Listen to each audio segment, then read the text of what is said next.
കഴിഞ്ഞ ദിവസം നടന്ന പ്രീ റിലീസ് ചടങ്ങിൽ നിന്നുള്ള വിശാലിൻ്റെ വീഡിയോ ആണ് സോഷ്യൽ മീഡിയയിൽ പ്രചരിക്കുന്നത്.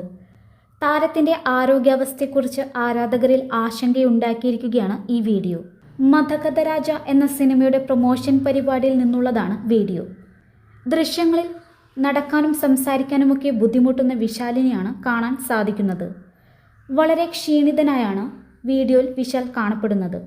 താരത്തിന് നടക്കാൻ സഹായം വേണ്ടി വരുന്നുണ്ട്. കൈകളും ശരീരവും വിറയ്ക്കുന്നുണ്ട്. മൈക്ക് പിടിക്കാൻ പോലും വിശാലിന് സാധിക്കുന്നില്ല. ശരീരം വല്ലാതെ മെലിയുകയും ചെയ്തിട്ടുണ്ട്. സംസാരിക്കുമ്പോൾ നാക്ക് കുഴയുകയും ചെയ്യുന്നുണ്ട്. എന്താണ് താരത്തിന് സംഭവിച്ചതെന്ന ആശങ്കയിലാണ് ആരാധകർ. സോഷ്യൽ മീഡിയയിലൂടെ നിരവധി പേരാണ് തങ്ങളുടെ ആശങ്ക പങ്കുവച്ചിരിക്കുന്നത്. അതേസമയം താരത്തിന് കടുത്ത പനിയാണെന്നും അത് അവഗണിച്ചാണ് പരിപാടിക്ക് എത്തിയതെന്നുമാണ് ചില റിപ്പോർട്ടുകൾ പറയുന്നത്. എന്നാൽ ചർച്ചകളോട് വിശാലോ സിനിമയുടെ അണിയർ പ്രവർത്തകരോ ഇതുവരെയും പ്രതികരിച്ചിട്ടില്ല. അധികം വൈകാതെ താരം തന്നെ തങ്ങളുടെ ആശങ്ക നീക്കുമെന്നാണ് ആരാധകർ പറയുന്നത്. താരത്തിൻ്റെ പ്രതികരണത്തിനായി കാത്തിരിക്കുകയാണ് അവർ. അതേസമയം 2013 റിലീസ് ചെയ്യാനിരുന്ന സിനിമയായിരുന്നു മതകഥ രാജ. സുന്ദർസിയാണ് സിനിമയുടെ സംവിധാനം. എന്നാൽ അന്ന് ചില സാമ്പത്തിക പ്രശ്നങ്ങൾ മൂലം റിലീസ് നടന്നില്ല. നീണ്ട 12 വർഷത്തെ കാത്തിരിപ്പിന് ശേഷമാണ് സിനിമ തിയേറ്ററിലേക്ക് എത്തുന്നത്. പൊങ്കൽ റിലീസായി എത്തുന്ന സിനിമയിൽ അഞ്ജലിയും വരലക്ഷ്മിയും ശരത് കുമാറുമാണ് പ്രധാന കഥാപാത്രങ്ങളിൽ എത്തുന്നത്.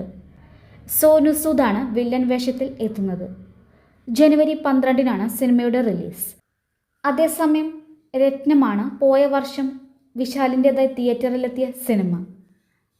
ഹരിയായിരുന്നു സിനിമയുടെ സംവിധാനം. പ്രിയ ഭവാനി ശങ്കർ, സമുദ്രകനി, ഗൗതം വാസുദേവ് മേനോൻ, യോഗി ബാബു തുടങ്ങിയവരായിരുന്നു ചിത്രത്തിലെ മറ്റു പ്രധാന താരങ്ങൾ. എന്നാൽ ഈ സിനിമ ബോക്സ് ഓഫീസിൽ ചലനമുണ്ടാക്കിയില്ല. സമീപകാലത്ത് വിശാലിൻ്റെ സിനിമകൾക്ക് ബോക്സ് ഓഫീസിൽ തുടർച്ചയായി പരാജയം നേരിടേണ്ടി വരികയാണ്. 2023 പുറത്തിറങ്ങിയ മാർക്ക് ആൻ്റണി മാത്രമാണ് വിജയം നേടിയ വിശാലിൻ്റെ അവസാന സിനിമ. അതേസമയം തുപ്പരിവാളൻ 2 അടക്കമുള്ള സിനിമകൾ വിശാലിൻ്റെതായി അണിയറയിലുണ്ട്. വിശാൽ തന്നെയാണ് ആ സിനിമയുടെ സംവിധാനവും നിർവഹിക്കുന്നത്. ആദ്യ ഭാഗം ഒരുക്കിയത് മിഷ്കിൻ ആയിരുന്നു.